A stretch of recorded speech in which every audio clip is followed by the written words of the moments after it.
नमस्कार दोस्तों, मैं Dharmendra Verma online study with DK में आपका बहुत बहुत स्वागत करता हूं। जैसा कि आप सभी को पता है कि भैया जो एस्टेट की एग्जाम है वो आपकी जुलाई 2025 में होने वाली है।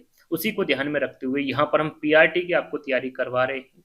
बहुत सारे वीडियोस हम अपलोड कर चुके हैं, चाहे बाल विकास हो, हिंदी हो, पर्यावरण हो और अन्य सब्जेक्ट हो। उन सभी के एक एक करके बहुत सारे, जैसे कि आपके प्रीवियस ईयर पेपर हो गए 2011 से लगाकर 23 तक जितने भी प्रश्न आए वो भी टॉपिक वाइज हम अपलोड कर चुके हैं। यदि उन वीडियो को आपने नहीं देखा है तो देख लीजिएगा हमारे चैनल के माध्यम से। तो यहाँ पर एक अलग वीडियो लेकर आया हूँ। यदि आपने पीआरटी एस्टेट पीआरटी 2023 की एग्जाम दी होगी तो उसमें भाग 2 दे रखा है, और भाग 2 जो दे रखा है वो 31 से 60 यानी कि 30 प्रश्न इसमें दे रखे होते हैं, जिसमें आपका सामान्य अध्ययन अध्ययन नाम से भाग 2 होता है, जिसमें आपका सामान्य ज्ञान के 10 प्रश्न रहते हैं, रीजनिंग यानी कि तार्किक क्षमता के 10 प्रश्न रहते हैं और गणित के 10 प्रश्न रहते हैं। ऐसे करके भाग 2 में 30 प्रश्न होते हैं। आपने देखा होगा इन तीनों के अलग अलग वीडियो आपको देखने को मिलते हैं, लेकिन यहाँ पर मैं एक ही वीडियो में आपको पहले सामान्य ज्ञान को समझाऊंगा, 10 प्रश्न को अच्छे से इत्मीनान से समझाऊंगा, समझिएगा। हर एक प्रश्न की डिटेल आपको दूंगा। फिर रीजनिंग के हम 10 प्रश्न करेंगे, फिर हम गणित के 10 प्रश्न करेंगे, है ना।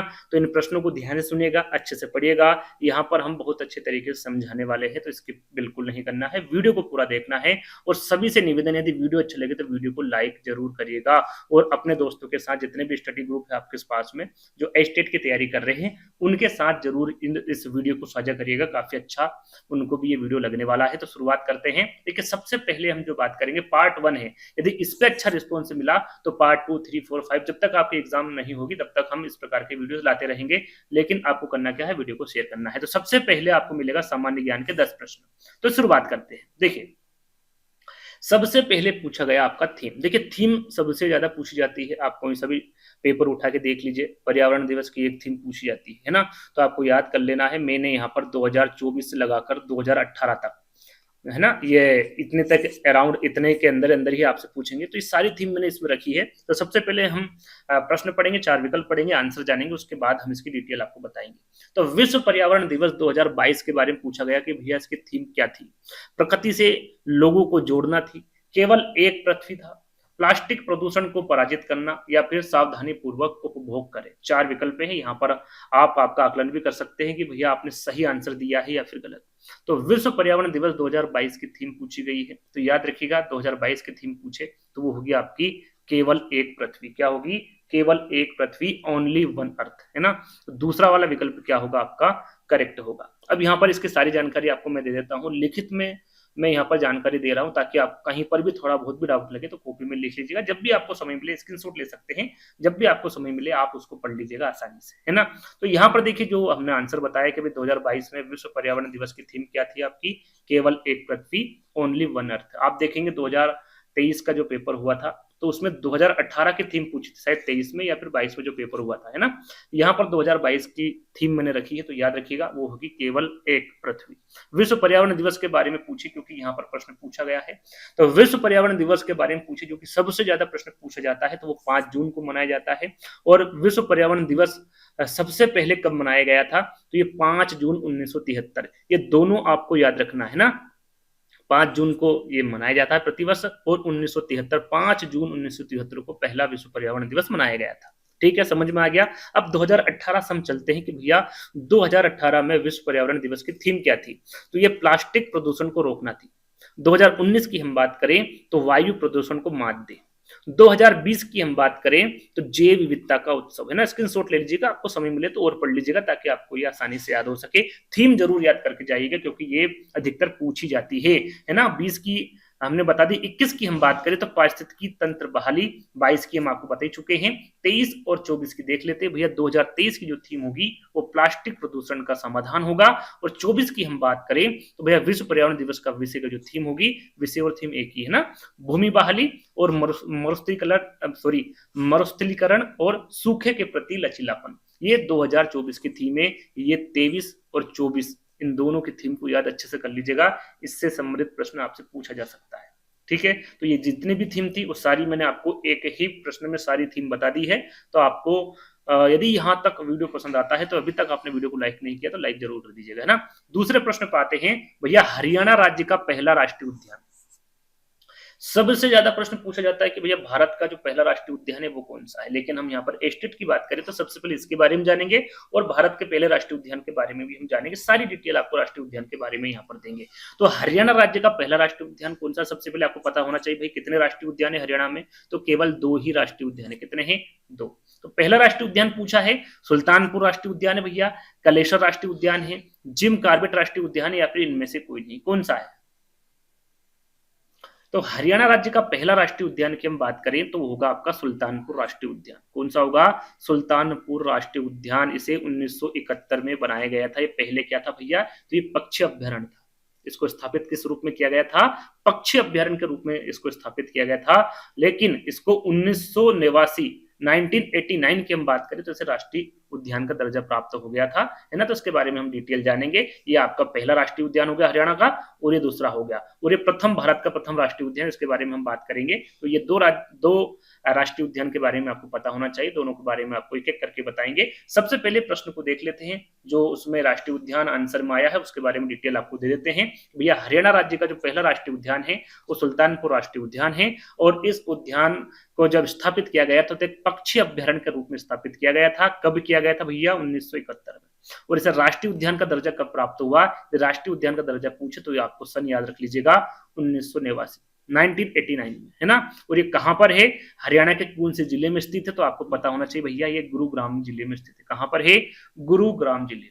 और अब दूसरे हम राष्ट्रीय उद्यान की बात करें तो हरियाणा का जो सबसे बड़ा राष्ट्रीय उद्यान पूछे, वैसे 2 ही राष्ट्रीय उद्यान है, तो सबसे बड़ा पूछ ले तो आपको पता होना चाहिए ये आपका पहला राष्ट्रीय उद्यान है, और ये बड़ा राष्ट्रीय उद्यान है कलेसर राष्ट्रीय उद्यान। कौन सा है? कलेसर राष्ट्रीय उद्यान। कलेसर राष्ट्रीय उद्यान की जो स्थापना है ये कब की गई थी भैया?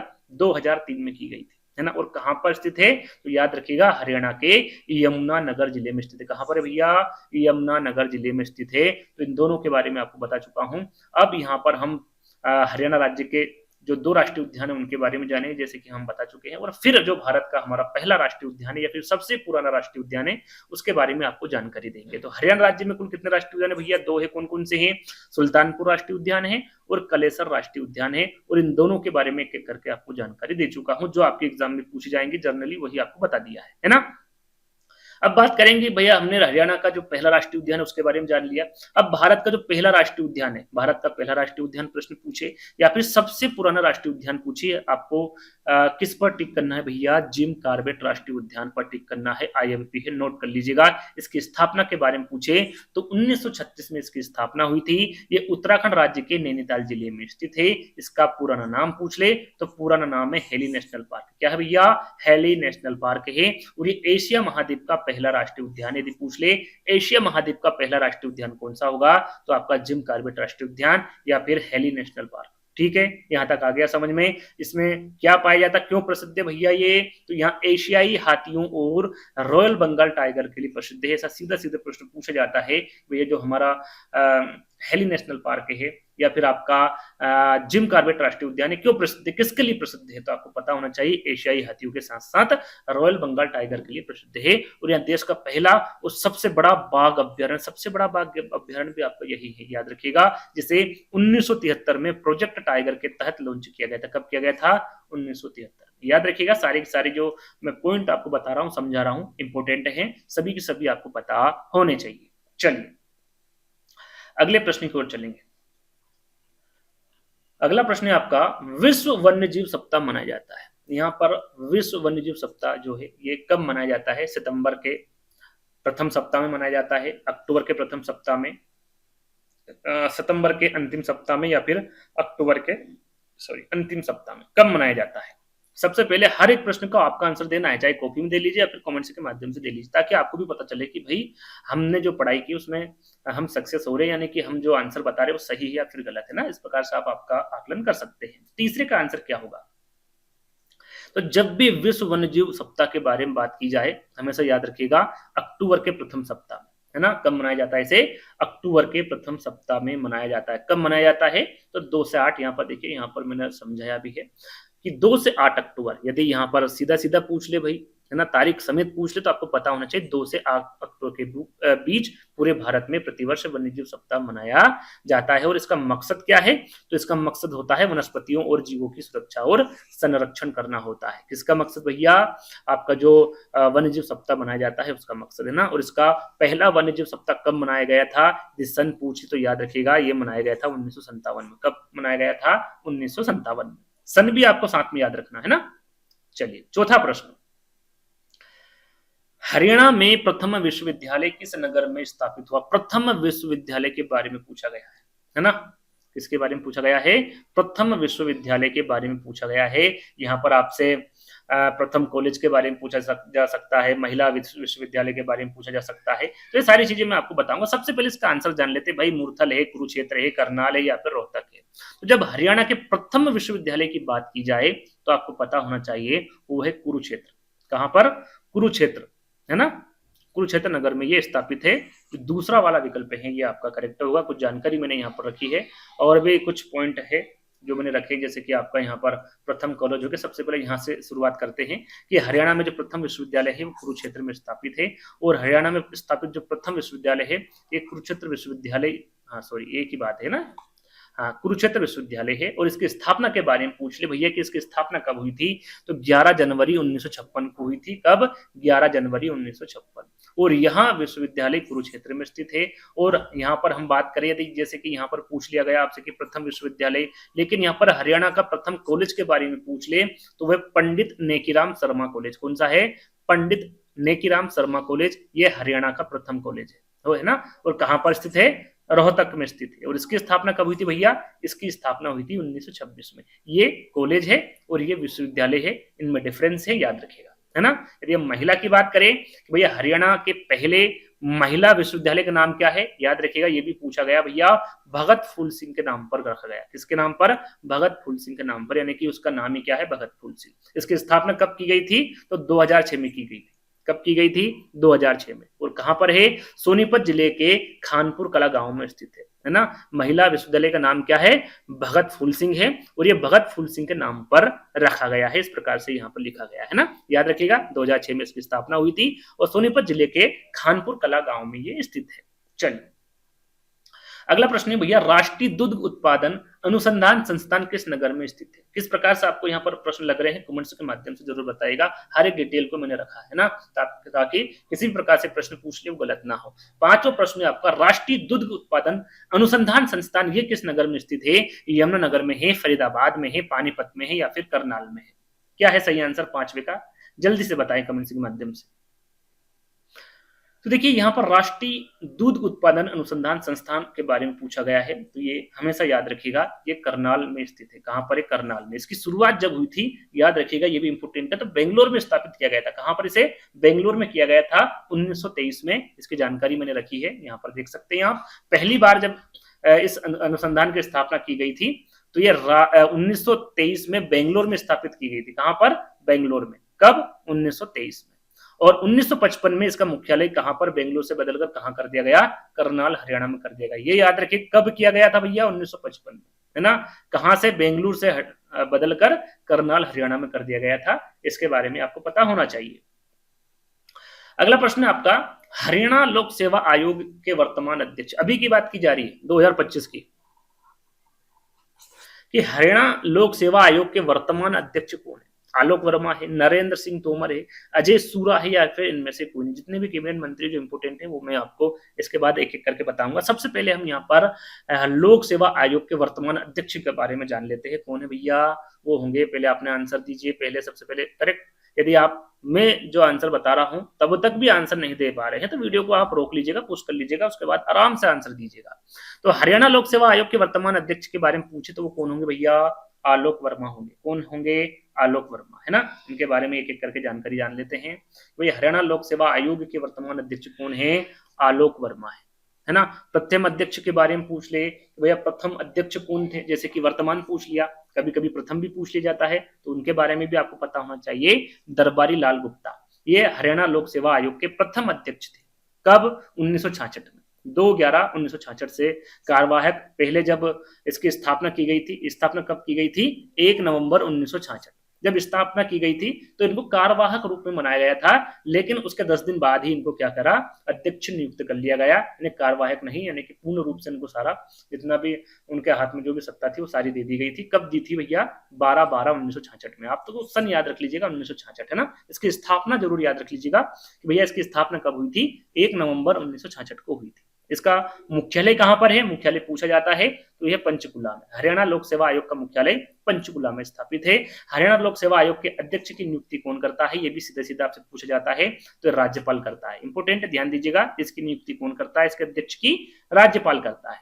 और भारत के कौन से संविधान के अनुच्छेद में है भैया ये, तो 315 से 323 के अनुच्छेड राज्य और केंद्र के लोक सेवा आयोग का वर्णन करता है। कौन करता है, 315 से 323। यदि अनुच्छेद पूछे तो भी आपको पता होना चाहिए। सारी डिटेल मैं आपको दे चुका हूं। अब आगे हम बात करेंगे, और उसके बाद जितने भी आपके मंत्री है ना, कैबिनेट मंत्री में जिनको कार्यभार सौंपा गया, वो सारे एक एक करके बताऊंगा इस प्रश्न के बाद।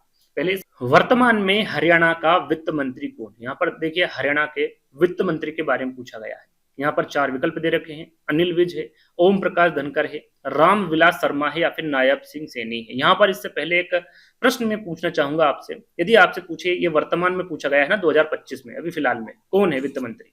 यदि आपसे पूछे कि भाई वर्तमान में हरियाणा के मुख्यमंत्री कौन है, अभी वर्तमान में कौन है मुख्यमंत्री, जल्दी से बताइए कमेंट्स के माध्यम से, कौन होंगे भैया अभी वर्तमान में। आप सभी को पता है कि वर्तमान में हरियाणा के जो मुख्यमंत्री होंगे वो नायब सिंह सैनी होंगे। और यदि वित्त मंत्री के बारे में पूछे तो वो भी कौन होंगे भैया, नायब सिंह सैनी होंगे। इनके पास 13 पद है। कितने हैं, 13 पद है, जिसमें से वित्त मंत्री एक है। तो वित्त मंत्री के बारे में पूछे या फिर मुख्यमंत्री के बारे में पूछे, वो कौन होंगे, नायब सिंह सैनी होंगे। अब जितने भी कैबिनेट मंत्री हैं उनके बारे में जो इंपोर्टेंट है उनके बारे में एक एक करके बताऊंगा, सुनिएगा। जैसे कि अभी मैंने यहाँ पर आपको बताया कि वित्त मंत्री के बारे में पूछे या फिर मुख्यमंत्री के बारे में, कौन होंगे वर्तमान में, श्री नायब सिंह सैनी होंगे। और हरियाणा के राज्यपाल के बारे में पूछ ले तो वो श्री बंडारू दत्तात्रेय होंगे। कौन होंगे, श्री बंडारू दत्तात्रेय। और परिवहन मंत्री के बारे में पूछ ले तो वो अनिल विज हो गए, जो कि विकल्प में था आपका। ये कौन है, परिवहन मंत्री है। पंचायती राज मंत्री के बारे में पूछ ले तो ये कृष्णलाल पंवार होंगे, है ना। यहां पर हरियाणा के पर्यावरण मंत्री के बारे में पूछ ले, कल्याण मंत्री के बारे में पूछ ले, या फिर उद्योग मंत्री के बारे में पूछ ले, कौन होंगे, राव नरबर सिंह होंगे। ये इनको दे दिए गए हैं तीनों, पर्यावरण मंत्री, कल्याण मंत्री और उद्योग मंत्री। याद रखिएगा कौन है ये, राव नरबर सिंह है। यहाँ पर शिक्षा मंत्री के बारे में यदि आपसे पूछे तो वो महिपाल डांडा है ना। और राजस्व और आपदा मंत्री के बारे में पूछे तो वो विपुल गोयल है। और यहाँ पर कृषि एवं किसान कल्याण मंत्री के बारे में पूछे तो वो श्याम सिंह राणा है। और महिला एवं बाल विकास मंत्री के बारे में पूछे तो श्रीमती श्रुति चौधरी हैं। और स्वास्थ्य मंत्री के बारे में पूछे तो श्रीमती आरती राव है। और खेल मंत्री के बारे में पूछे तो वो गौरव गौतम है। ये जितने भी मैंने मंत्रियों के बारे में बताया और इनके पास कौन सा पद है, ये आप जरूर याद कर लीजिएगा, क्योंकि किसी न किसी रूप में एक प्रश्न आपसे पूछा जा सकता है ना।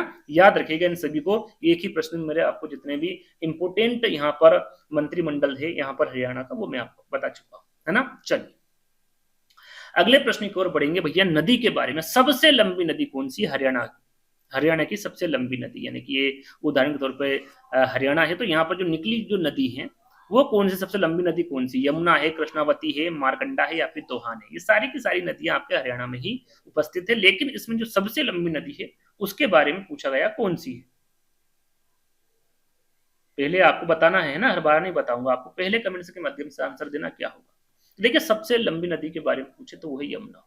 कौन सी होगी भैया, यमुना होगी। इसके बारे में हम थोड़ा सा डिटेल आपको देंगे कि सबसे लंबी नदी कौन सी होगी, यमुना होगी। इसकी कुल लंबाई, यहाँ पर हरियाणा की बात नहीं की जा रही, भारत में कितनी भैया इसकी कुल लंबाई, तो इसकी कुल लंबाई है 1376, है ना, 1376 किलोमीटर। और हरियाणा की हम बात करें कि भाई हरियाणा में कितनी निकली हुई है, तो 320 किलोमीटर का सफर तय करती है हरियाणा में, है ना। कितना तय करती सफर, कितना, 320 किलोमीटर, ये याद रखिएगा, है ना। इसलिए ये सबसे लंबी नदी हरियाणा की। और हरियाणा के यमुनानगर, करनाल, पानीपत और सोनीपत जिलों से होकर ये गुजरती। कहाँ से होकर गुजरती, इसके बारे में भी आपको पता होना चाहिए। यमुनानगर, करनाल, पानीपत और सोनीपत जिलों से ही होकर गुजरती है।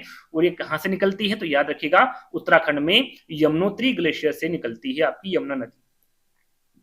और हरियाणा की सबसे छोटी नदी के बारे में पूछ ले जैसे कि, तो सबसे बड़ी नदी हो गई या फिर लंबी नदी हो गई। यदि सबसे छोटी नदी के बारे में पूछे तो वह चोटांग नदी, कौन सी है? चोटांग नदी, मात्र 9 किलोमीटर इसकी लंबाई है। कितनी है? 9 किलोमीटर की मात्र इसकी लंबाई है। तो ये सबसे छोटी नदी के बारे में पूछे तो वो है चोटांग नदी, है ना। इसके बारे में भी आपको पता होना चाहिए। चलिए अगला प्रश्न भैया, हरियाणा में राष्ट्रपति शासन कितनी बार लगा? जो राष्ट्रपति शासन है उसके बारे में पूछा गया है, कितनी बार लगा? 1, 2, 3 या फिर कभी नहीं? हरियाणा में पूछा है। तो हरियाणा के बारे में पूछे कमेंट के माध्यम से आपको हमेशा आंसर देना है, वीडियो को रोक लीजिएगा, आंसर आराम से दीजिएगा। हरियाणा में राष्ट्रपति शासन कितनी बार लगाया? तो याद रखिएगा हमेशा 3 बार। अब तक कितनी बार लगा भैया? 3 बार लगा है।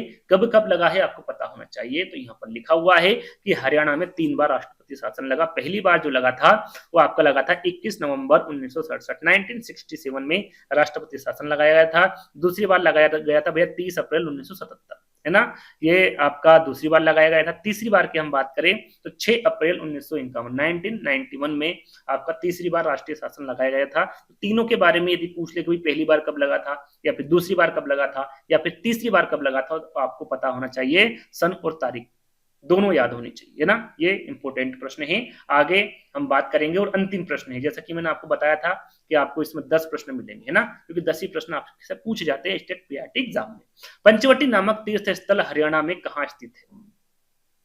पंचवटी नामक तीर्थ स्थल के बारे में पूछा गया भैया, ये हरियाणा में कहाँ स्थित है? थोड़ा से जो आपके तीर्थ स्थल है उनके बारे में बताऊंगा, इंपोर्टेंट। पलवक में ही, अंबाला में, हथिन में ही या फिर बल्लभगढ़ में? कहाँ पर है आपका पंचवटी नामक तीर्थ स्थल? जल्दी से बताइए। इसको मैं आपको बता दूं, इसे पंचोवन भी कहा जाता है। क्या कहा जाता है भैया? पंचोवन, पंचोवन मंदिर, इसको पंचोवन मंदिर भी कहा जाता है और इसे पंचवटी कहा जाता है। अब बताइए कहां पर है? सही आंसर होगा आपका ये पलवल में है। कहां पर है?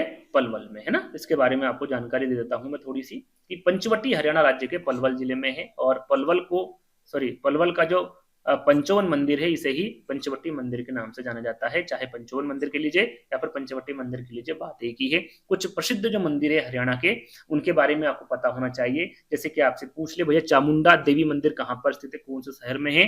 तो ये नारनौल शहर में है ना। आदिति मंदिर के बारे में पूछ ले तो ये करनाल में है। लक्ष्मी नारायण मंदिर और सर्वेश्वर महादेव मंदिर, इन दोनों के बारे में पूछ ले तो ये कहां पर है भैया?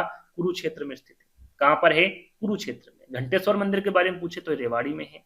अंबिकेश्वर महादेव मंदिर के बारे में पूछ ले तो कैथल में है। पंचमुखी हनुमान मंदिर पूछ ले तो ये जगाधरी में है। और मनसा देवी मंदिर पूछ ले तो ये मनीमा जरा, जो कि चंडीगढ़ के पास है, ये यहाँ पर स्थित है। और ताऊ जी का मंदिर पूछे तो ये आपका बंजारी यानी कि फरीदाबाद में स्थित है। तो कुछ इंपोर्टेंट मंदिर आपको बताए, इनको भी आपको याद कर लेना है ना। तो ये 10 प्रश्न आपके जो सामान्य ज्ञान के थे वो यहीं पर समाप्त होते हैं। अब हम बात करेंगे तार्किक क्षमता यानी कि रीजनिंग के। रीजनिंग के 10 प्रश्न आपको बताए जाएंगे। कुछ सरल है, कुछ आपको कठिन लगेंगे। सबसे पहले हम एक एक करके हर एक प्रश्न की व्याख्या करेंगे, उनको समझाएंगे। तो आपको यहाँ पर आराम से इत्मीनान से देखना है, ज्यादा जल्दी हम नहीं करेंगे, है ना। तो यहाँ पर देखिए रीजनिंग का जो पहला प्रश्न है,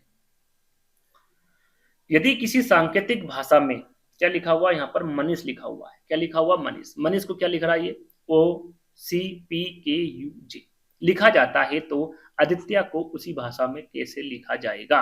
कैसे लिखा जाएगा? सबसे पहले हम इसको यहाँ पर लिख लेंगे, है ना, तभी हमें समझ में आएगा। भाई एम है ना, ए है, थोड़ी सी राइटिंग ऐसी आएगी, थोड़ा सा मैनेज करिएगा। एन है, आई है, एस है और एच है ना। क्या लिखा हुआ है? ये मनीष लिखा हुआ है। इसको क्या लिख दिया गया है? OCPKUJ।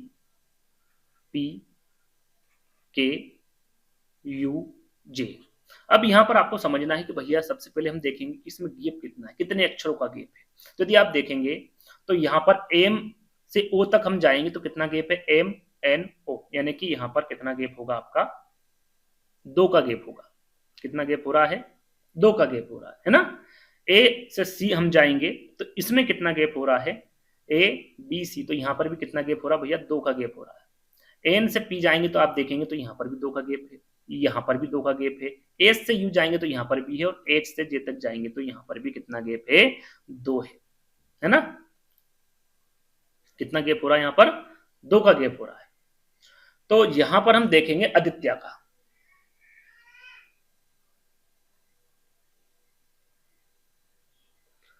आदित्य की स्पेलिंग हम यहाँ पर लिख देंगे ADITYA, है ना। तो A 2 है तो B यहाँ पर क्या जाएगा? आपका C आ जाएगा, है ना, क्योंकि यहाँ पर हमें 2 का डिस्टेंस रखना है। डी है तो डी के बाद क्या आता है आपका ई आता है, यानी कि यहाँ पर क्या आ जाएगा एफ आ जाएगा। आई है, आई के बाद क्या आता है आपका, आई के बाद जी और फिर के, तो के आ जाएगा यहाँ पर। टी के बाद क्या आता भैया, टी के बाद आपका आता है यू, फिर आता है आपका बी, तो यहाँ पर भी आ जाएगा। दो का गैप हमें रखना है, जैसे जैसे यहाँ पर अक्षर है उसी के हिसाब से हमें यहाँ पर नीचे लिखना होता है। तो वाई है तो वाई के दो अक्षर नीचे देख लेते हैं, वाई के दो अक्षर नीचे क्या आ जाएगा आपका वाई, जेड, और जेड के बाद क्या आता है ए आता है ना। तो यहाँ पर क्या जाएगा आपका ए आ जाएगा। ए के बाद क्या आता है आपका बी और सी, तो यहाँ पर सी आ जाएगा। सी एफ के V A C, C F के यहाँ पर यू है तो ये आपका गलत हो गया। सी एफ के सही है, यहाँ पर बी सही है, ए सही है, सी सही, यानी कि आपका कौन सा आंसर सही हो गया, बी आंसर सही हो गया। इस प्रकार से आप इस प्रश्न को हल कर सकते हैं ना। यहाँ पर आसानी से धीरे धीरे आपको समझा रहा हूँ, इस वजह से टाइम लग रहा है, लेकिन इन प्रश्नों में इतना टाइम नहीं लगता है ना। यहाँ पर दो तीन अक्षर शुरू के देख लिए, यहाँ पर मिल रहे तो उसी से आपका काम हो जाएगा। तो यहाँ पर कौन सा सही होगा आपका, बी वाला विकल्प सही होगा। इस प्रकार से इन प्रश्नों को हल करना होता है। दूसरे प्रश्न पे चलते हैं। दूसरा प्रश्न है आपका, यदि ए बराबर 2 है, बी बराबर 4 है, सी बराबर 6 है, डी बराबर 8 है, ई बराबर 10 है तथा आगे भी इसी प्रकार हो तो एच ई ए टी को किस प्रकार लिखा जाएगा। तो यहां पर मैं आपको बता दूं, आपको ये पता होना चाहिए कि ए को 1 नंबर पे रखा जाता है, बी को 2 नंबर पे, ए से करके जेड को कौन से नंबर पर रखा जाता है 26, यानी कि अल्फाबेट के कितने वो होते हैं, तो 26 अक्षर होते हैं अल्फाबेट में। कितने अक्षर होते हैं 26। तो ए बी सी डी वगैरह करके ए से आपको रखना होता है। तो यहाँ पर क्या है कि ए को 1 नहीं रखा है, इसको क्या रखा है 2 माना है। ए को क्या माना है 2, यानी कि डबल कर दिया। बस आपको इतना सा याद रखना है कि ए को यहाँ पर डबल कर दिया, यानी कि ए यदि 1 है तो यहाँ पर इसको 1 नहीं माना गया है, 2 माना गया है। सिर्फ आपको इतना सा याद रखना है ना। तो यहाँ पर देखिए क्या लिखा हुआ है, एच ई ए टी लिखा हुआ है। तो एच कौन से नंबर पे आता है, तो हमेशा याद रखिएगा ये 8 नंबर पे आता है एच। ई कितने नंबर पे आता है, तो ई आपका 5 नंबर पे आता है, ए आपका 1 नंबर पे आता है और टी आपका 20 नंबर पे आता है। तो ये तो हो गया आपका सामान्य रूप से। लेकिन यहाँ पर दुगना करना, क्योंकि ए यहाँ पर 2 दे रखा, बी आपका 4 दे रखा, सी आपका 6 दे रखा है, क्योंकि ये आपका 3 नंबर पे आता है, ये आपका 2 नंबर पे आता है, ये आपका 4 पे आता है और ये आपका 5 पे आता है। तो 5 दून 10, 4 दून 8, 3 दून 6, 2 दून 4, है ना। तो यहाँ पर क्या हो जाएगा आपका 8 दून 16 हो जाएगा, 5 दून 10 हो जाएगा, है ना। 8 दून 16, 5 दून 10, है ना। 1 इंटू 1 करेंगे तो क्या हो जाएगा आपका, 1 इंटू 1 कर लेते तो क्या हमेशा क्या आएगा आपका, हमेशा 1 ही आएगा। तो सॉरी यहाँ पर ए है तो 1 का मान क्या दे रखा, 2 दे रखा, तो यहाँ पर 2 आएगा। और टी यानी कि 20 है तो 20 दूनी कितने होते हैं आपके 40 हो गए। कहां पर है 16 10 2 40, कहां पर है 16 10 2 40, 16 10 2 40 है सी वाला विकल्प। इस हिसाब से आप इसको हल कर सकते हैं आसानी से। ये समय लग रहा है ताकि आपको मैं समझा रहा हूं, है ना। तो आंसर क्या हो जाएगा आपका 16 10 2 24। तो तीसरा वाला विकल्प आपका क्या होगा, करेक्ट होगा। चलिए अगला प्रश्न। अगला प्रश्न है आपका 1 4 27 16। यहां पर देखिए क्वेश्चन मार्क लगा हुआ है, यानी कि यहां पर क्या होगा 36 343। हम क्या सोल्व कर रहे हैं, रीजनिंग को। तो यहाँ पर अपने अनुसार जितने भी तरीके आपको आते हैं वो सारे लगाकर यहाँ पर एक एक करके देखना, भाई ये क्यों आएगा, 1 क्यों आया, 4 क्यों आया, 27, यानी कि सीरियल वाइज हमेशा कुछ ना कुछ यहाँ पर इसमें थोड़ा बहुत यहाँ पर समानताएं होती है, उसी के अनुसार ये अंक रखे जाते हैं, है ना। 1 के बाद 4 क्यों आया है भैया, 4 के बाद 27, इसमें समानता होनी चाहिए, है ना। तो समानता हम देखेंगे क्या समानता हो सकती है भैया इसमें। तो सबसे पहले हम देखेंगे 1 लिखा हुआ, पहले हम यहाँ पर 4 और 27 को देखेंगे, उसके बाद 1 की तरफ चलेंगे, है ना। देखिए 4 है तो इसको हम 2 की घात 2 लिख सकते हैं। क्या लिख सकते हैं, 2 की घात 2, यानी कि 2 इंटू 2 करेंगे तो क्या आ जाएगा आपका 4 आ जाएगा। 27 है तो इसको हम 3 की घात 3 लिख सकते हैं, 3 का क्यूब लिख सकते हैं, यानी कि 3 इंटू 3 इंटू 3 कितना हो जाएगा आपका 27, है ना। अब यहाँ पर 4 है तो हम इसको 4 की घात 2 लिख सकते हैं भैया। 4 इंटू 2 करेंगे तो क्या आ जाएगा आपका 4 इंटू 4, 4 चौक 16, है ना। यहां पर इसको हम अभी छोड़ देते हैं। यहां पर क्या 36, तो इसको हम 6 की घात 2 लगा सकते हैं, कितना आ जाएगा भैया 6 इंटू 6 आ जाएगा 36 हो जाएगा। यहाँ पर 343 है तो यहाँ पर हम 7 इंटू 7 यानी 7 की घात 3 करेंगे, 7 इंटू 7 इंटू 7 कितना आ जाएगा आपका 343। आप करके देख लीजिएगा कितना आएगा 343। अब इसमें क्या समानता दिख रही है आपको, एक अंक छोड़ के आपको क्या लग रहा है भैया, यहां पर घात लग रही है, यानी कि 2 की घात 2, 4 की घात 2, 6 की घात 2, ये वाला भी हमें जोड़ना भी है ना। और यहां पर एक अंक छोड़ के क्या हो रहा है क्यूब लग रही है, एक अंक छोड़ के क्या लग रही है यहाँ पर क्यूब लग रही है, तो यहाँ पर क्या लगेगा आपका क्यूब। कौन सा यहाँ पर अंक छूट गया आपका, 2 3 4 यानी कि 5 छूट गया। अब यहाँ पर मैंने एक क्यों छोड़ा भैया, तो यहाँ पर क्या आएगा, एक अंक छोड़ के एक की घात 3 आ जाएगी, क्योंकि आप एक की घात 1 लिखे 2 लिखे, आपका आना क्या है, गुणा करोगे तो एक ही आना है। तो एक की क्यूब, 3 की क्यूब, 7 की क्यूब। अब देखेंगे तो ये सारे समानता इसमें प्राप्त हो रही। तो 5 की क्यूब यदि यहाँ पर हम लिखेंगे तो कितना आ जाएगा भैया, 5 इंटू 5 इंटू 5 यानी कि 125। क्या जाएगा, 125। तो 125 से विकल्प में बिल्कुल है, और यही क्या होगा आपका करेक्ट आंसर होगा। इस प्रकार से आपको इसमें समानता निकालनी होगी, आंसर आपका क्या हो जाएगा, 125 हो जाएगा। ठीक है, आगे बढ़ेंगे। अगला प्रश्न, 1/2, 3/4, 5/8, 7/16। इसके आगे क्वेश्चन मार्क यानी कि इसके बाद क्या होगा, ये आपको यहां पर बताना है। पहले तो आप यहां पर अपना दिमाग भी लगा सकते हैं कि भैया क्या होगा यहां पर।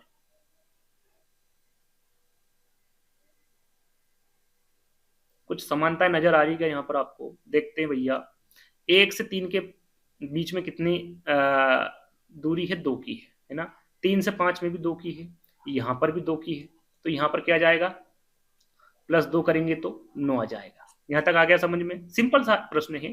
यहां पर आप देखेंगे तो यहां पर 2 का 2 दूनी 4 हो गए, है ना, फिर 4 दूनी 8 हो गए, फिर 8 दूनी 16 हो गए, तो 16 दूनी कितने हो जाएंगे, 32 हो जाएंगे। सरल सा प्रश्न था ये, है ना, आप आराम से इत्मीनान से इसको कर सकते थे। क्या आएगा आंसर यहाँ पर, क्वेश्चन मार्क की जगह 9/32। कहां पर है 9/32, बी वाले विकल्प में। इस प्रकार से इन प्रश्नों को हल करना होता है ना, अपने अनुसार अपने दिमाग से इनको हल करना होता है ना। चलिए 5वें प्रश्न की ओर चलते हैं। अगला प्रश्न है और सरल सा प्रश्न है ये, जैसे कि आम जो संबंधित है वो फल से, आम क्या है, फल है। उसी प्रकार जो मूली है वो क्या है, मूली क्या है भैया, फल है क्या, तना है, जड़ है या फिर फल है। सरल सा प्रश्न क्या है, इसमें दोबारा फल दे दिए, है ना, इनमें से कोई नहीं यहाँ पर आप लिख सकते हैं। आंसर क्या होगा, तो याद रखें मूली क्या है, सभी को पता भैया आम जो संबंधित है फल से यानी कि आम फल है, तो मूली क्या है, एक जड़ है। तो तीसरा वाला विकल्प क्या होगा, करेक्ट होगा। अगला प्रश्न, और ये भी सरल है, आपको अंक बड़े दिख रहे होंगे लेकिन बहुत सरल प्रश्न है। 1648, 1339, 2266। आगे क्या आएगा जल्दी से बताइए कमेंट्स के माध्यम से फटाफट, ज्यादा टाइम नहीं दूंगा, आप दिमाग लगाइए, फटाफट आंसर दीजिए। बहुत सरल प्रश्न है, दिमाग लगाएंगे आंसर आपके सामने होगा। क्या है इसका सही आंसर, देखिए यहां पर आप देखेंगे 1648 को, तो क्या होगा भैया, 16×3 = 48। इस प्रकार से भी आपको प्रश्न दे सकते हैं। 16×3 करेंगे तो क्या जाएगा, 48। 13×3 करेंगे तो क्या जाएगा, 39, है ना। 22 का पहाड़ा आप 3 बार पढ़ेंगे तो कितना जाएगा, 66। तो यहाँ पर वो संख्या आपको लिखना है जो आपके 3 गुणा करने पर आए, है ना। अब 12×3 करेंगे तो क्या आना चाहिए, 36 आना चाहिए। 12 या 36 होते हैं, तो पहला आंसर आपका गलत हो गया। 21 या 33 नहीं होते हैं, ये भी आपका गलत हो गया। 14 तीय कितने होते हैं, 42, बिल्कुल करेक्ट आंसर। 14×3 करेंगे तो क्या आएगा आपका, 42 आएगा, यही आपका करेक्ट आंसर। स्कोर देख लेते हैं, 15 तीय कितने होते, 45 होते हैं, 51 नहीं होते हैं, तो ये भी क्या होगा आपका गलत हो गया। करेक्ट आंसर क्या होगा आपका, तीसरा वाला, है ना। इस प्रकार से इन प्रश्नों को आप हल कर सकते हैं आसानी से। आगे हम देखेंगे, किसी कक्षा में रिंकू का अनुक्रमांक ऊपर से 40वां है तथा नीचे से 29वां है, तो कक्षा में कुल विद्यार्थी की संख्या क्या है। देखिए सरल सा है, इस प्रकार के प्रश्न देखकर आपको घबराना नहीं, बिल्कुल नहीं घबराना है, बिल्कुल सरल प्रश्न है। कुछ नहीं करना है, 40 और 29 को जोड़ देना है और 1 को घटा देना है। क्यों घटाना है वो भी मैं आपको बता देता हूं, क्योंकि जो रिंकू है वो जो 40वां अनुक्रमांक ऊपर से है उसमें भी बैठा हुआ है, और जो नीचे से है उसमें भी बैठा हुआ है। अब एक आदमी 2 बार तो जुड़ नहीं सकते, इसलिए हमें क्या करना होगा, 1 को घटा देना है। तो 40 और 29 को हम पहले जोड़ देंगे, 9 आ जाएगा, 4 और 2 6 आ जाएंगे, इसमें से 1 घटाएंगे हम क्योंकि ये 2 बार यहाँ पर जुड़ गया है, तो ये आंसर क्या जाएगा आपका, 68 आ जाएगा। सरल सा प्रश्न है, ज्यादा हमें इसमें दिमाग नहीं लगाना है, जो संख्या आएगी उसको हमें जोड़ देना है, उसमें से 1 घटा देना है। बी वाला विकल्प भी आपका करेक्ट हो गया। अगला प्रश्न, उमेश राजेश का पिता है, राजेश रंजना का भाई है और रंजना संतोष की पत्नी है। राजेश का संतोष से संबंध आपको बताना है। यदि यहां पर भी आप देखेंगे तो आसानी से इस प्रश्न को आप हल कर सकते हैं। कैसे करेंगे, पहले आप अपना दिमाग लगा लीजिए। देखिए सबसे पहले है उमेश, है ना, उमेश है, ये आपका राजेश हो गया। तो उमेश जो है वो राजेश का क्या हो गया, पिता हो गया। ये इसका बेटा हो गया, ये बेटा है, ये पिता है, ये आपको ध्यान रखना है ना। उसके बाद क्या कह रहा भैया, राजेश जो है रंजना का भाई है, जो ये राजेश है ये आपका रंजना हो गई, है ना। ये क्या हो गया भाई, ये भाई बहन हो गए, कहने का मतलब राजेश और रंजना भाई बहन हो गए। अब यहाँ पर आगे पूछा गया है कि रंजना जो है वो संतोष की पत्नी है। रंजना क्या है, संतोष की पत्नी। अब ये पति पत्नी हो गए संतोष और रंजना, है ना, यहाँ पर लिखो नहीं, आपको समझा दिया। तो यहाँ पर पूछा भाई राजेश का संतोष से क्या संबंध है, ये क्या है भैया, भाई बहन। रंजना संतोष की पत्नी है, तो जब भाई बहन होते, जब बहन बहन की शादी होती है, तो ये इसका क्या हो गया, जीजू हो गया, है ना, जीजा जी हो गए। और राजेश क्या हो गया, साला हो गया। क्या हो गया, साला हो गया, क्योंकि ये यहाँ पर भाई बहन है, आप समझ गए होंगे। इसका जो संतोष से क्या रिश्ता है, संतोष इसके जीजा जी लगेंगे और ये इसका साला लगेगा। तो यहाँ पर राजेश का संतोष से क्या संबंध हो गया, तो साले का संबंध हो गया। बी वाला विकल्प आपका करेक्ट हो गया। इससे इस प्रश्न को आप हल कर सकते हैं।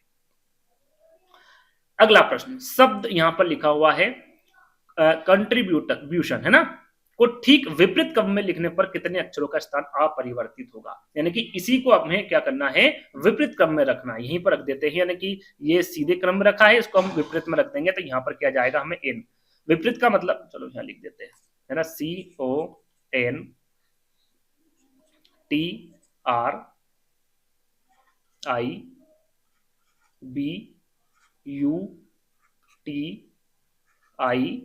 CONTRIBUTION। अब इसको हमें विपरीत क्रम में रख देना है, यानी कि जो पीछे की जो संख्या है वो पहले जो अक्षर है उसके पहले स्थान पर रख देंगे,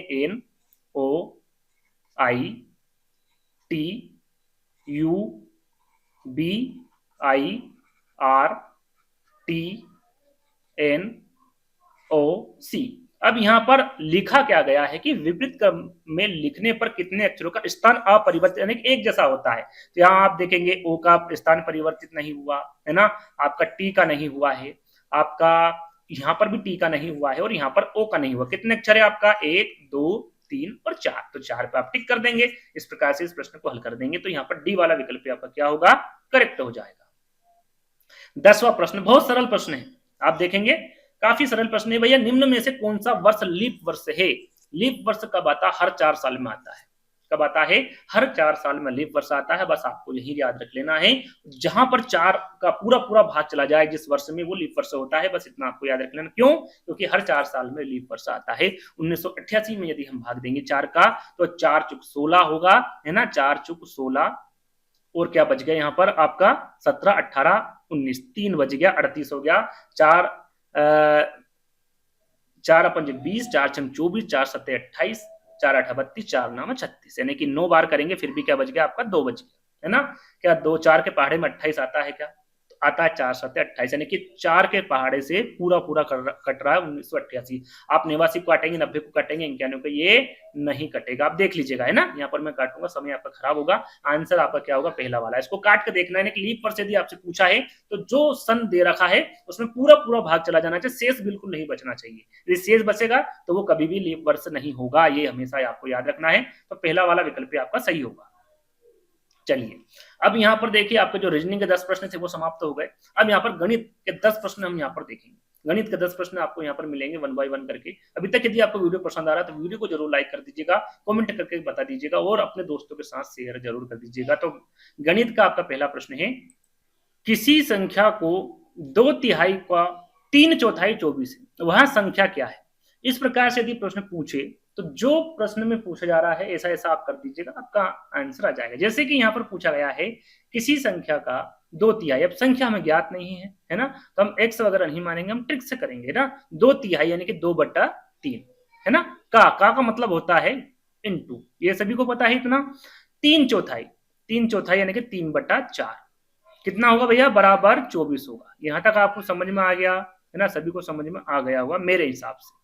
यहाँ पर इसके बटे में कुछ नहीं तो हम 1 लगा सकते हैं। और हमेशा आपने देखा होगा कि जहां पर बराबर होता है वहां पर हमेशा क्या होगा, तिर्यक गुना हो जाता है। इस संख्या का इस संख्या से गुना हो जाएगा और इससे इसका गुना हो जाएगा। ये आपको सभी को आता होगा, जहां तक मुझे लगता है। नहीं आता है तो मैं आपको बता दूं कि जहां पर बराबर आ जाए वहां पर हमेशा क्या होगा, तिर्यक गुना हो जाएगा। तो यहाँ पर आप देखेंगे तो 24 इंटू ये 3 और 4 कहां पे चले जाएंगे, ऊपर चले जाएंगे, 3 इंटू 4, है ना। बटे में आप क्या लिख देंगे, 2 इंटू 3 इंटू 1, तो 1 का कोई महत्व नहीं है, तो 2 इंटू 3 कर देंगे, 2 इंटू 3, है ना। अब यहां पर देखेंगे तो भैया 2 से हम इस 24 को काट देते हैं, 2 एकम 2, 2 दूना 4, है ना। अब यहां पर 3 से हम इस 12 को भी काट देंगे, 3 चौक कितने होते हैं भैया 12। ठीक है, आ गया यहां तक समझ में। अब इन तीनों का गुणा कर देंगे, कितना 4 3 12 और 12 चौक 48 है ना, या फिर यहां पर कर सकते 4 इंटू 3 इंटू 4, 4 3 12 और 12 चौक 48। 48 है क्या विकल्प में, कहीं पर भी दिख रहा, बिल्कुल दिख रहा दूसरे वाले विकल्प में। इस प्रकार से आप इसको कर सकते हैं। अब यहाँ पर 48 आंसर सही है या फिर गलत, आप इसको जो विकल्प है उनसे भी हल कर सकते हैं। जैसे कि हम 48 को लेकर देख लेते हैं, यहाँ पर एक प्रश्न आपको समझ देता हूं, इससे भी आप हल कर सकते हैं कि हमने एक अंक ले लिया, यदि इससे नहीं आ रहा है मेथड से, जैसे कि 48 ले लिया, इसका कितना निकालना है 2/3, 2/3 का 3/4 कितना आना चाहिए आपका 24 आना चाहिए। यदि इससे करने पर 24 आता है तो आपका जो ये प्रश्न है ये बिल्कुल आपका करेक्ट होगा।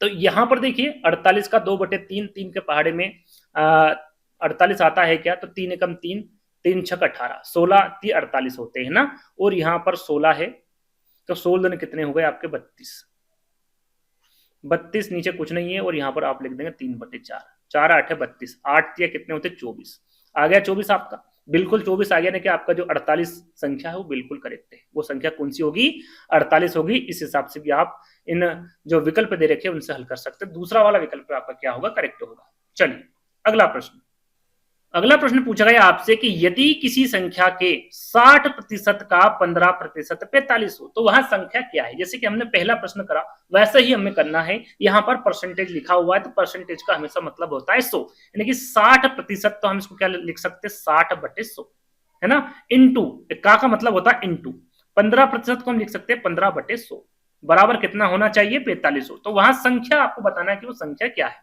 तो यहां पर आप देखेंगे तो हम इसको थोड़ा सा छोटा कर लेते हैं ना। छोटा कैसे करेंगे भैया, एक ही संख्या से दोनों चीजें कटनी चाहिए। 20 से काट देते हैं, 20 3 60 और 20 इंटू 5 करेंगे तो 20 5 100 होते हैं, है ना। यहां हम किसके काट देंगे भैया, 5 से काट देते हैं, है ना। 5 3 15, 5 दूनी 10 और ये 0, यानी कि ये संख्या प्राप्त हो गई हमें 3/5। हम इससे छोटा नहीं कर सकते इसको, है ना। यदि इससे छोटा होता तो और कर लेते, लेकिन ये इससे छोटा नहीं होगा, बराबर 45 कर देते हैं। अब यहाँ पर जैसे कि मैंने आपको बताया था हमेशा कि बराबर होगा तो क्या होगा, हमेशा कुछ नहीं तो 1 लिख सकते हैं, हमेशा 3 1 गुना होगा। तो ये संख्या क्या आ जाएगी, यहाँ पर लिख देता हूं मैं भैया 45 इंटू 5 इंटू 20 ये आ जाएगी, क्योंकि ये जो नीचे की संख्या है ऊपर उठ के आ जाएगी, बटे में क्या आ जाएगा आपका 3 इंटू 3, क्योंकि एक का कोई महत्व नहीं इसलिए मैंने यहाँ पर नहीं लिखा। 3 से हम यहाँ पर 45 काट सकते हैं, बिल्कुल काट सकते हैं, 3 एकम 3, 3 एक 15 हो गया, ये इतना हो गया। अब यहाँ पर देख रहे हैं कि नहीं कट रहा है ना, 3 से पहाड़े में 20, हाँ 15 कट रहा, सॉरी 3 5 15। अब अपने पास 5 5 और 20, यहाँ पर आप देखेंगे तो 5 यहाँ पर लिख ही देता हूं मैं, 5 इंटू 5 इंटू 20 हमें हमारे पास बचा हुआ है। अब यहाँ पर 20 से 5 कितने होते 100, 100 इंटू 5 करेंगे तो कितना आ जाएगा हमारे पास 500। वहां संख्या क्या थी 500 थी, विकल्प में है क्या 500, बिल्कुल है 500 आपका, ये आपका आ गया। अब यहाँ पर जैसे कि हमने उस मेथड से आपको समझाया तो आप निकाल सकते हैं 500 का 60% निकाल लीजिएगा, कितना होगा 6 5 30, आपका 60% हो जाएगा 300, बचा कितना 200, 200 का 15% निकाल लीजिएगा, आपका आंसर जाएगा।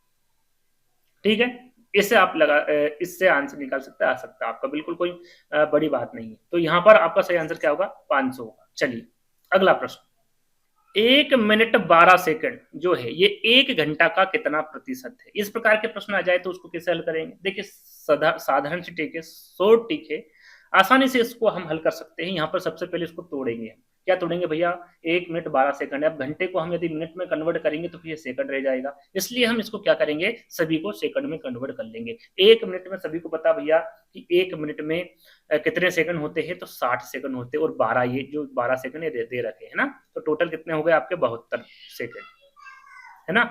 1 घंटे में कितने मिनट होते हैं, तो 1 घंटे में हमेशा याद रखें 60 मिनट होते हैं, और 1 मिनट में 60 सेकंड होते हैं, तो 60 मिनट में यदि हमें सेकंड निकालना है तो 60 का भाग सॉरी गुना कर देंगे, और टोटल कितने हो गए 6 6 में 36, यानी कि 3600 सेकंड हमारे यहाँ पर प्राप्त हो गए।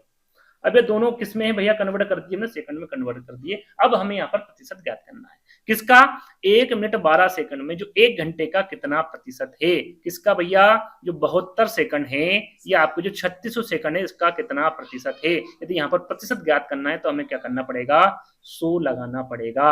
2 जीरो से 2 जीरो कट गए, 36 दूनी क्या होते हैं भैया 72, यानी कि 2%। कितना होगा ये 2% होगा। इस प्रकार से इस प्रश्न को हल कर सकते हैं। तो 2% आपका करेक्ट आंसर होगा, है ना। चलिए अगला प्रश्न, यदि एक संख्या के मान, यदि देखिए ये प्रश्न काफी सरल है। यहाँ पर मैं पहले प्रश्न पढ़ लेता हूँ फिर समझाऊंगा। यदि एक संख्या के मान में 20% की बढ़ोतरी की जाए तथा फिर 20% की कमी की जाए तो उस संख्या के मान में क्या होगा भाई, बढ़ोतरी होगी या कमी होगी। जब समान बढ़ोतरी होती है और समान कमी होती है, चाहे यहाँ 20 होता, 40 होता, 60 होता, 80 होता, कुछ भी होता, 2% होता, 10% होता, समान जितनी बढ़ोतरी हो रही उतनी ही यदि उसमें कमी हो रही है तो हमेशा याद रखेगा उसमें कमी होगी। क्या होगी, उसमें कमी होगी। ये सिर्फ आप इतना सा याद कर लीजिएगा तो आपका जो आंसर है वो आपके सामने होगा। क्यों होगा, क्योंकि उसमें आपको कुछ नहीं करना है, जो आपका प्रतिशत पूछा है उसका आपस में भाग देना है। क्योंकि देखिए यहाँ पर 20 इंटू 20 करेंगे, यदि आप करेंगे 20 इंटू 20, 20% की बढ़ोतरी, 20% की कमी इंटू 100, तो क्या बच गया आपके पास में 4, है ना। तो यहाँ पर क्या आ गया आपका प्रतिशत आ गया 4%।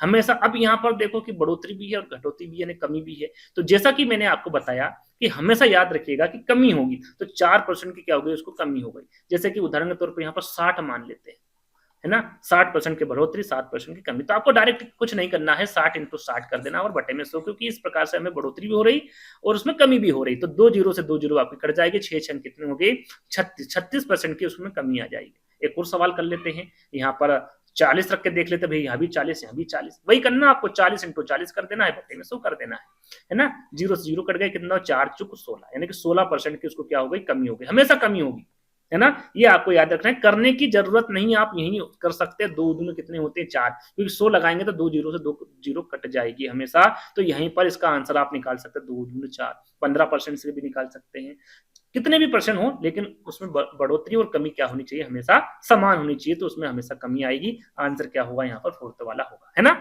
ये आपको समझ में आ गया। आगे बढ़ेंगे। किसी विद्यालय में लड़के तथा लड़कियां का जो अनुपात है वो 5:2 है।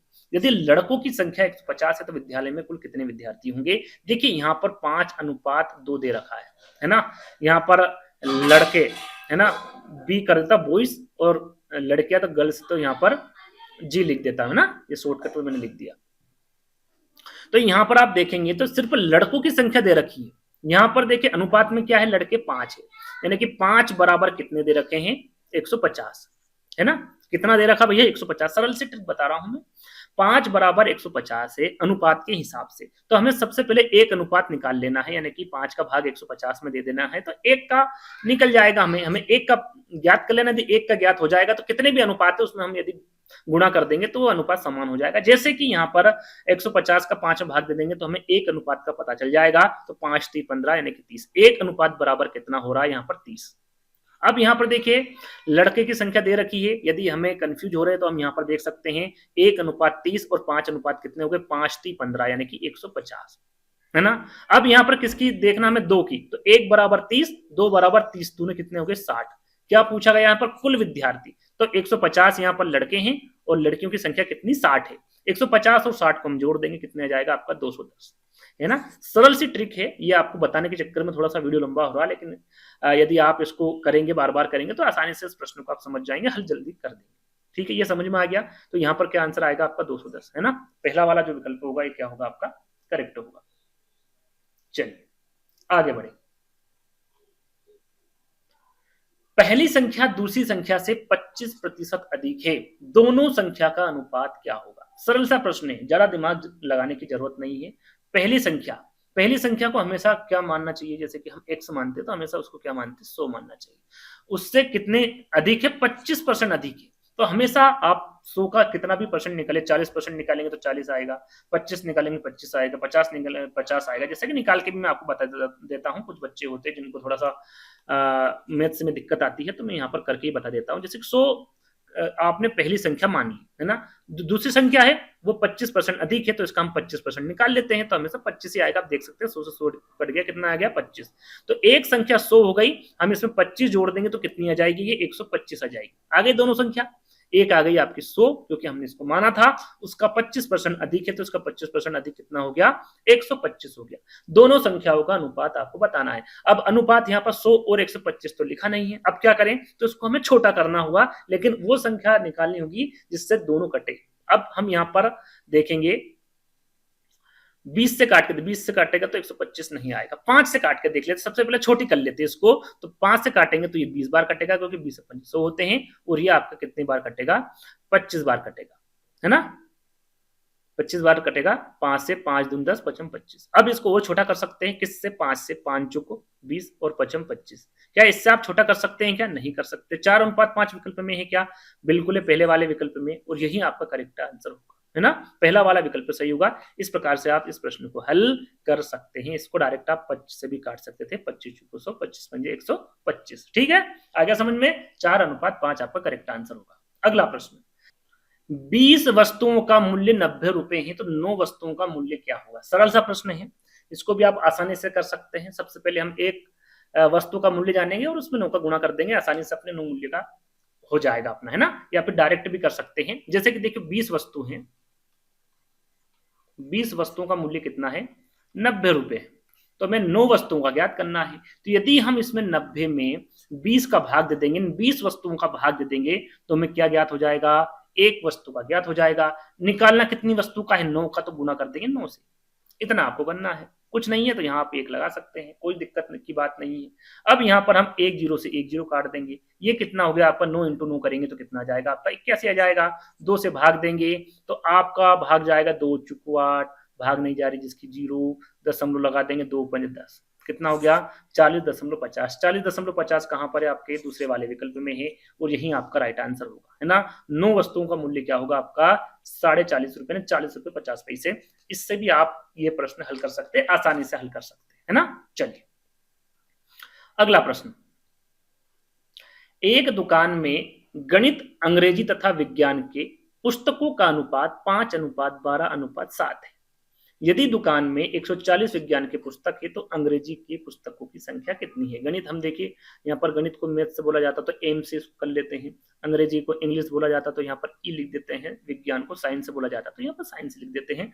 अनुपात यहाँ पर दर्शा देते हैं ना, 5:12:7।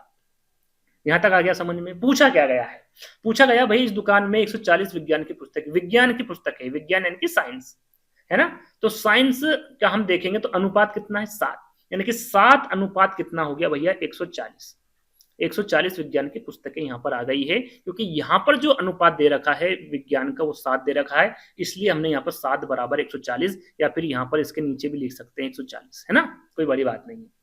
तो अंग्रेजी के पुस्तकों की संख्या कितनी है, अंग्रेजी की पूछी सिर्फ यहाँ पर, है ना, मैथ्स वगैरह या फिर सभी की कुल संख्या यहाँ पर नहीं पूछी गई, सिर्फ अंग्रेजी की पूछी गई। सबसे पहले हमें क्या करना है, एक का निकाल लेंगे, जैसे कि हमने वहां पर बताया था, या फिर डायरेक्ट इसका भी निकाल सकते हैं। जैसे कि 140 में यदि हम 7 का भाग देंगे तो किसका मान आ जाएगा, हमें 1 अनुपात का मान आ जाएगा। और हमें कितने अनुपात का मान ज्ञात करना है, अंग्रेजी पुस्तक, अंग्रेजी पुस्तक का जो अनुपात है वो कितना, 12, तो हमें 12 का ज्ञात करना, तो इंटू हम क्या कर देंगे, यहाँ पर 12 कर देंगे। 7 दूनी कितने होते, 14, 0 की 0, 12 दूनी 24, 12 × 20 करेंगे तो क्या जाएगा आपका 240, कितना जाएगा 240। तो यहाँ पर अंग्रेजी की पुस्तकें कितनी हो जाएगी भैया, 240, और यही पूछा। यदि मैथ्स की पूछता तो हमें यहाँ पर क्या आ गया, एक का मान क्या आ गया आपका, एक का मान आ गया आपका 20, है ना, यहाँ आ गया हमने 140 का 7 से भाग दिया था तो एक का मान आ गया 20। यदि यहाँ पर इसका पूछ जाता मैथ्स का तो 20 × 5 कर देते, कितना आ गया 100।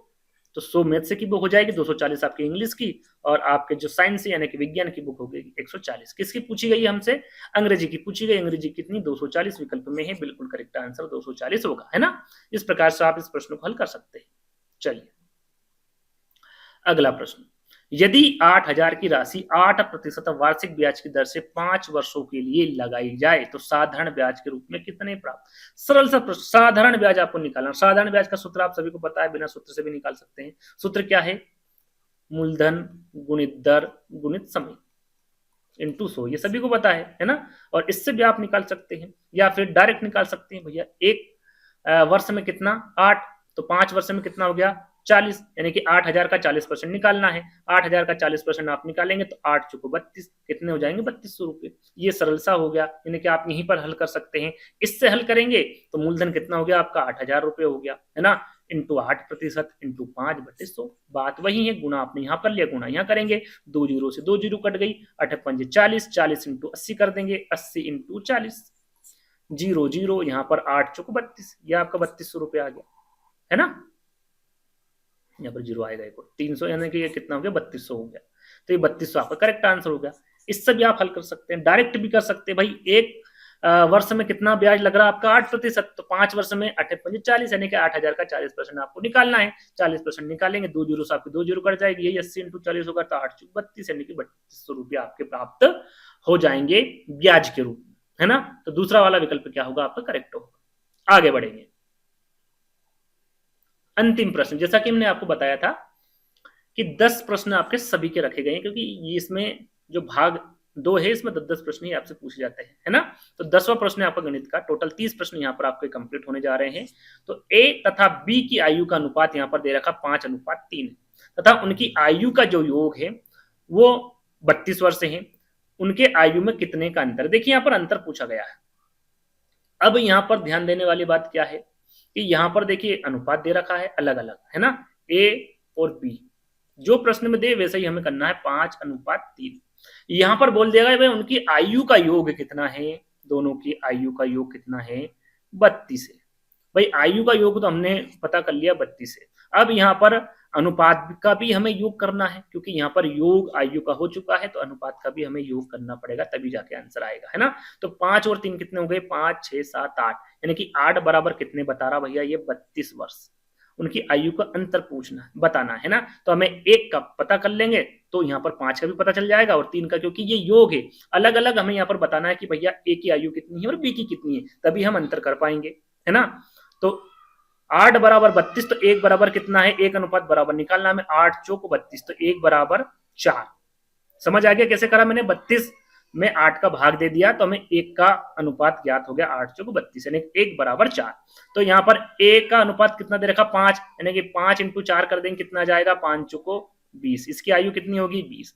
इसकी 3 है अनुपात, तो 3 इंटू 4 करेंगे तो कितना जाएगा 12। पहले तो हम ये देख लेते हैं भाई 32 आ रहा योग, 20 और 12 में जोड़ेंगे तो 32 आ रहा, बिल्कुल आ रहा है ना।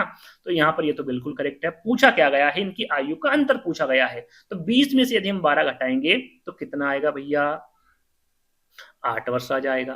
अंतर पूछा 8 वर्ष आ गया, है ना। ऐसे ही हमें प्रश्नों को हल करना है। यदि एक आप याद कर लेंगे तो चाहे यहाँ पर 10 अनुपात दे दे 20 दे दे, उससे हमें कोई फर्क नहीं पड़ता है, उसमें हमें हमेशा गुणा कर देना है तो उनकी आयु निकल जाएगी। 8 वर्ष है विकल्प में, बिल्कुल है। तो इस प्रकार से आप साधारण तरीके से ट्रिक के माध्यम से इन प्रश्नों को हल कर सकते हैं। यदि आपको और इसी प्रकार के वीडियो चाहिए तो कमेंट्स के माध्यम से बता सकते हैं, और भी हम इस प्रकार के वीडियो आपके लिए लेकर आ जाएंगे जल्द ही। इस वीडियो को आपको शेयर करना है, यदि इस वीडियो पर अच्छा रिस्पॉन्स मिला तो ही हम इसका अगला पार्ट बनाएंगे, नहीं तो हम दूसरी वे में चले जाएंगे, क्योंकि आपके जो हम वीडियो अपलोड करते हैं आप क्या पसंद करते हैं उसी के अनुसार वीडियोस बनाते हैं ना।